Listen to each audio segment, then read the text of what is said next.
Illustrator पे हम वापस आ गए हैं। इस वक्त आप देख रहे हैं ब्लैंक वर्किंग एरिया हमारे सामने है, क्योंकि अभी शुरू से हमने समझना है कि जब हम काम शुरू करते हैं और अपना वर्किंग एरिया डिफाइन करते हैं, जैसा कि हमने पिछले लेसन में जल्दी से कर लिया था और बताया था कि आगे चल के इसको देखेंगे, तो इसकी क्या इंपॉर्टेंस है, किस तरीके से करना है, बहुत अहम है। इसको बिल्कुल आप ध्यान से देखेंगे।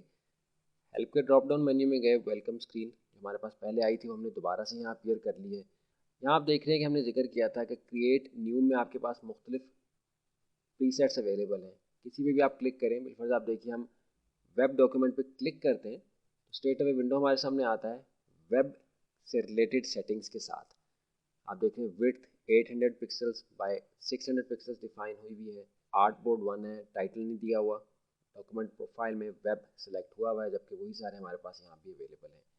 तो इन प्रीसेट से ये फ़ायदा होता है कि हम स्ट्रेट अवे उस सेटिंग पे चले जाते हैं। लेकिन हमने जिक्र किया कि जब हम यूज टू हो जाते हैं, काम करने के आदी हो जाते हैं, हम इन प्रीसेट्स को इस्तेमाल नहीं करते बल्कि खुद से इसको डिफ़ाइन करते हैं। अब हमने ये समझना है कि हम इलस्ट्रेटर हमने ओपन किया है, एक प्रोजेक्ट हमने शुरू करना है, काम उस पर शुरू करना है, तो किस तरीके से हम अपने वर्किंग एरिया को डिफ़ाइन करेंगे। फाइल के ड्रॉप डाउन मेन्यू में न्यू की ऑप्शन है।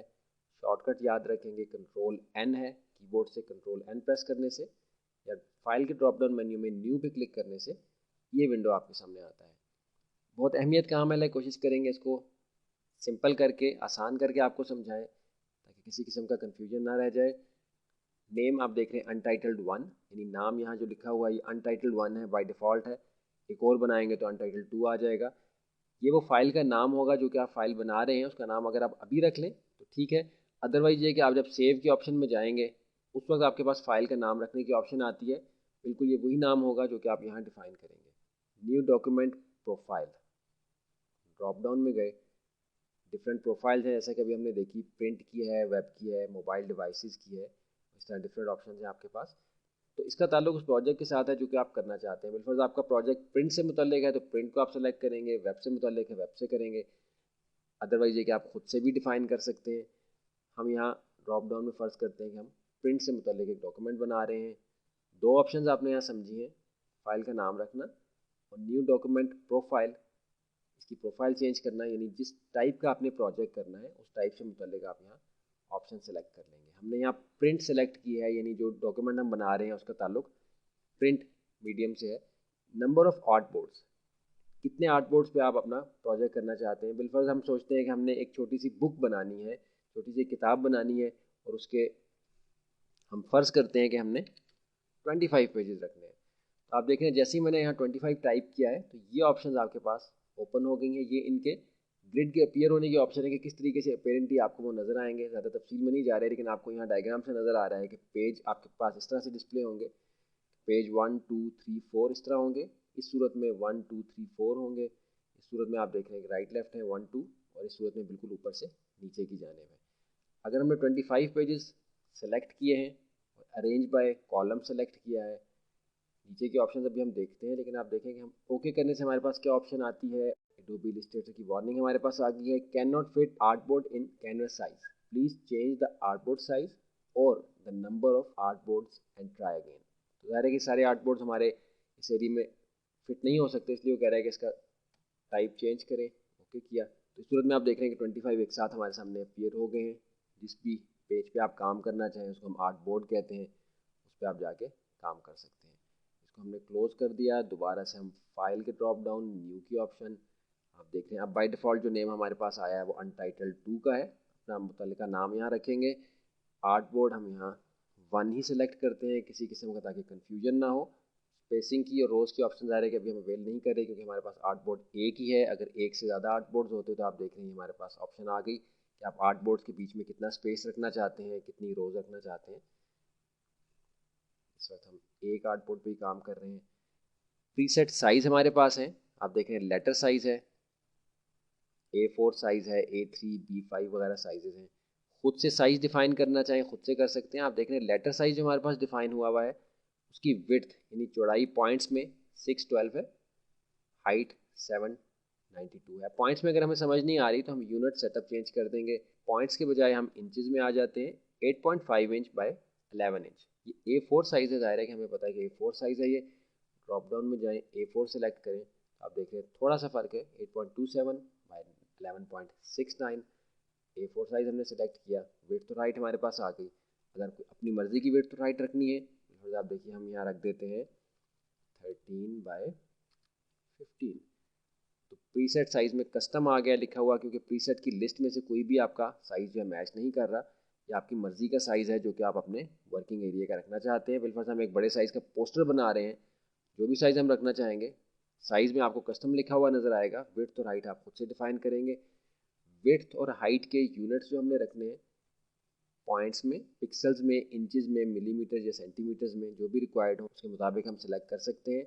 हमने इंचेस में डिफाइन किया है। अगर इसको आप देखना चाहेंगे पॉइंट्स में कितना है तो पॉइंट्स में आएंगे तो आप देख रहे हैं कि 936 पॉइंट्स बाय 1080 पॉइंट्स हैं। अगर हम ये देखना चाहेंगे मिलीमीटर्स में कितना है तो अब हमने, क्योंकि यहाँ लिख दिया था वैल्यू उसका, मिलीमीटर्स में गए तो उसको कन्वर्ट करके उसने हमें दिखा दिया कि 330.2 मिलीमीटर्स बाय 381 मिलीमीटर्स हमारे पास आ गए। ये आपकी रिक्वायरमेंट पे डिपेंड करता है। अमूमन हम इंचेस में काम करते हैं, कुछ जगहों पे मिलीमीटर्स की या सेंटीमीटर्स की रिक्वायरमेंट हो या पिक्सल्स की हो तो अकॉर्डिंगली आप इसको चेंज कर सकते हैं। इंचेस में 13/15 हमने रखा था, हम यहाँ A4 कर देते हैं। ओरिएंटेशन से क्या मुराद है? ओरिएंटेशन आपकी लैंडस्केप ओरिएंटेशन होती है और पोर्ट्रेट ओरिएंटेशन होती है। इस वक्त आप देख रहे हैं पोर्ट्रेट ओरिएंटेशन में है, यानी ऊपर से नीचे की जानिब आपकी साइड जो है वो नज़र आ रही है, यानी इसकी लंबाई ज़्यादा होगी, चौड़ाई कम होगी। इस सूरत में इसी साइज़ को अगर आप ओरिएंटेशन चेंज करेंगे तो आपने यहाँ गौर करना है विड्थ और हाइट के ऊपर। 8.27 इंच विड्थ है और 11.69 इंच हाइट है। ओरिएंटेशन चेंज की तो आप देख रहे हैं कि अब विड्थ जो है हमारी चौड़ाई जो है वो 11.69 यानी 11.69 हो गई, और हाइट जो लंबाई है वो 8.27 हो गई। तो इसको चेंज करना चाहें, यानी लंबाई और चौड़ाई को अगर आप चेंज करना चाहते हैं तो आप चेंज कर सकते हैं। पोर्ट्रेट और लैंडस्केप ओरिएंटेशन ये कहलाती है। ब्लीड की ऑप्शन है, बहुत अच्छी ऑप्शन है इस हवाले से कि आपको ब्लीडिंग के मुतल्लिक टेंशन नहीं लेनी पड़ती। इस्लामिक एकेडमी कम्युनिकेशन आर्ट्स का कमर्शियल प्रिंटिंग से मुतल्लिक जो हमारा कोर्स है उसमें हमने ब्लीडिंग की अहमियत डिफ़ाइन की थी कि डिज़ाइन से कुछ ओवर साइज़ आपको लेना पड़ता है, उसको वैसे अदरवाइज़ आपको खुद से एडजस्ट करना पड़ता था। यहाँ सिंपल आप बता दें कि आपको ब्लीडिंग कितनी चाहिए, यानी वर्किंग एरिया से कुछ ज़ायद एरिया, ताकि आपका डिज़ाइन जो है कुछ थोड़ा बाहर की जानिब हो, ताकि कटिंग में ऐसा ना हो कि ब्लैंक एरिया आपका कमर्शियल प्रिंटिंग में नज़र आने लगे। हम तफसील में इसकी यहाँ नहीं जाएंगे क्योंकि हम कमर्शियल प्रिंटिंग के कोर्स में इसको काफ़ी तफसील से कवर कर चुके हैं। आप चाहें तो Islamic academy of communication arts से रब्ता करके कमर्शियल प्रिंटिंग का वो शॉर्ट कोर्स जो है वो हासिल कर सकते हैं। एडवांस की ऑप्शन को हमने ओपन किया है। Colour mode CMYK, drop down में आए। दूसरी ऑप्शन आपके पास RGB की है। बहुत ज़्यादा तफसील में जाए बगैर समझते हैं इसको कि CMYK 4 कलर्स का मजमुआ होता है, जिससे कि आपके सारे कलर्स आपको नज़र आते हैं। ये प्रिंट मोड के लिए इस्तेमाल होता है, यानी कमर्शियल प्रिंटिंग में जो इस्तेमाल होना है वो CMYK, और CMYK स्टैंड फॉर सियान, मैजेंटा, येलो, ब्लैक। के जो है वो ब्लैक के लिए की कलर्स को होता है, इनफेक्ट कहते हैं के ब्लैक के लिए है। बाकी 3 कलर्स हैं आपके पास। इन चारों कलर्स के मजमूए से आपका प्रिंट मोड का जो डिज़ाइन है वो कागज़ के ऊपर प्रिंट होता है। आपने अपने कलर प्रिंटर में देखा होगा कि आपके पास 2 कार्ट्रिजेज डली होती हैं, एक ब्लैक कार्ट्रिज होती है और दूसरी जिसको हम कलर्ड कार्ट्रिज कहते हैं, उसमें इनफैक्ट ये सिर्फ 3 कलर होते हैं, सियान, मैजेंटा और येलो। इन चारों कलर्स के कॉम्बिनेशन से आप कलर्ड प्रिंट अपने प्रिंटर से हासिल करते हैं। तो इसी तरह जो कमर्शियल प्रिंटिंग मशीन्स हैं वो भी 4 दफ़ा आपके डिज़ाइन को प्रिंट करती हैं इन मुख्तलिफ कलर्स में, तो आपको कलर्ड प्रिंट आपके पेपर के ऊपर नज़र आता है। तो CMYK मोड हमारा प्रिंटिंग के लिए है। RGB का मतलब है रेड, ग्रीन और ब्लू, यानी लाल, हरा और नीला। इन 3 कलर्स के ज़रिए से आपको दिखाया जाता है आपका डिज़ाइन आपकी स्क्रीन के ऊपर। जी हाँ, आपकी LCD हो या मॉनिटर हो, जो भी चीज़ आपने अपनी स्क्रीन के ऊपर देखनी है, ख़ासतौर पे आप देख रहे हैं कि वेब एक बड़ा मीडियम है, उसमें जितना कुछ भी आपको नज़र आ रहा है वो सब कुछ RGB में है। ये ज़हन में रखें कि CMYK में जो डिज़ाइन आपने किया है, अगर आप उसको ले जाएं RGB डिस्प्ले के ऊपर तो उसके कलर सही नज़र नहीं आते। इसलिए हम यही चाहते हैं कि जो प्रोजेक्ट हम कर रहे हैं हम सही कलर उसके लिए मुतय्यन करें। तो अगर हमने प्रिंट का प्रोजेक्ट करना है तो हम CMYK ही सिलेक्ट करेंगे। अगर हमने ऐसा प्रोजेक्ट करना है जो कि वेब साइट पे डिस्प्ले होना है या स्क्रीन पे ही उसको लोगों ने देखना है तो RGB मोड में हम उसको डिफाइन करेंगे। कन्वर्ट कर सकते हैं, इतना बड़ा परेशानी वाली बात नहीं है, लेकिन कोशिश यही करेंगे जो प्रोजेक्ट कर रहे हैं उसके अकॉर्डिंगली ही उसको आप शुरू करेंगे। रेस्टर इफेक्ट्स के लिए जो आपने वैल्यू देनी है आपके पास यहाँ मौजूद है। रेस्टर इफेक्ट्स की तफसील में अभी हम नहीं जा रहे, लेकिन जो डिफ़ॉल्ट सेटिंग है उस पर ही रहने देंगे, क्योंकि रेस्टर इफेक्ट जो हम इलस्ट्रेटर में इस्तेमाल करें उनका इफेक्ट हमारे पास अच्छा है। 300 ppi सेलेक्ट हुआ है, इसको इसी तरह से रहने देंगे। Preview mode default. तो ये हमने ओवरव्यू ले लिया अपने इस न्यू डॉक्यूमेंट की विंडो का, कैंसिल किया। दोबारा से हम देखते हैं फाइल का ड्रॉप डाउन, न्यू की ऑप्शन, कंट्रोल न्यू शॉर्टकट है, ये विंडो हमारे पास आता है। एक डॉक्यूमेंट हम यहाँ डिफ़ाइन कर रहे हैं, डॉक्यूमेंट का नाम हम रख लेते हैं फाइल 1। प्रोफाइल में अगर हम चाहें कि ये प्रिंट से रिलेटेड हो, सिलेक्ट किया। नंबर ऑफ आर्ट बोर्ड यानी कितने पेजेस आपको चाहिए काम करने के लिए, हम यहाँ 2 सिलेक्ट कर लेते हैं। ओरिएंटेशन जो भी हो, कोई मसला नहीं है। स्पेसिंग बिटवीन आर्ट बोर्ड जो है वो 20 पॉइंट्स है, रोज 1 है, बिल्कुल ठीक है। साइज़ क्या होगा आर्ट बोर्ड का, प्रीसेट साइज़ में सिलेक्ट करना है, हम A4 ले लेते हैं। खुद से डिफाइन अगर करना चाहें तो यहाँ से कर सकते हैं। पॉइंट साइज़ में हमें वैल्यू लिखी हुई नज़र आ रही है, हम ये चाह रहे हैं कि हमें इंचज़ में नज़र आए।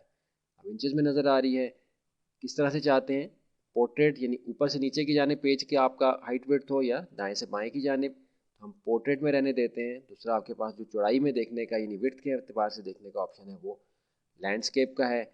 ब्लीडिंग्स की ऑप्शन है, हम कुछ यहाँ थोड़ी सी इंक्रीज़ कर देते हैं। ब्लीडिंग टॉप की जो है वो हम 0.25 इंच हमने दे दी। बाकी भी आप देख रहे हैं क्योंकि यहाँ से लॉक था, 0.25 इंच ब्लीडिंग इसकी चारों जानिब आएगी। एडवांस में गए, हम ये सोच रहे हैं कि हमारा जो प्रोजेक्ट है प्रिंट से मुतल्लिक है, CMYK सेलेक्ट हुआ है, बाकी डिफ़ॉल्ट ऑप्शन हैं। ओके किया, आप देख रहे हैं कि आपका वर्किंग एरिया यहाँ आपके पास डिफ़ाइन हुआ। रेड कलर की लाइन आपकी ब्लीडिंग बता रही है, यानी एक्स्ट्रा एरिया। जो भी हम डिज़ाइन बनाएंगे कोशिश करेंगे कि यहाँ तक आए, ताकि कटिंग में ये रेड लाइन का एरिया है ये कट जाता है तो हमारा डिज़ाइन जो है वो सही तरह से हमारे पेपर पे अपीयर हो। अगर हमारा जो कंटेंट है डिज़ाइन का वो इस एरिया से अंदर होगा तो जब कटिंग होगी तो आपको ब्लैंक पेपर का एरिया नज़र आएगा।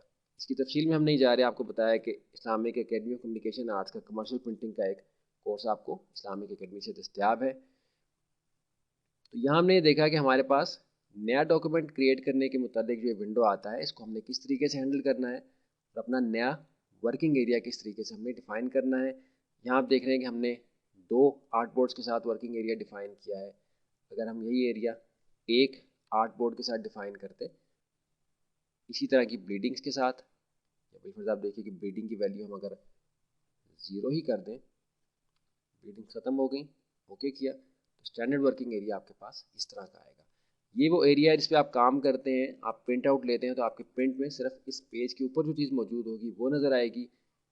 बड़े डिज़ाइन के लिए हम इसको रिसाइज कर सकते हैं, जैसा कि अभी हमने देखा। तो इस ऑप्शन को अच्छे तरीके से समझने के लिए अच्छा है कि आप कुछ ब्लैंक वर्किंग एरियाज डिफाइन करें डिफरेंट सेटिंग्स के साथ, ताकि आप ये समझ सकें कि ये किस तरीके से हमने हैंडल करना है।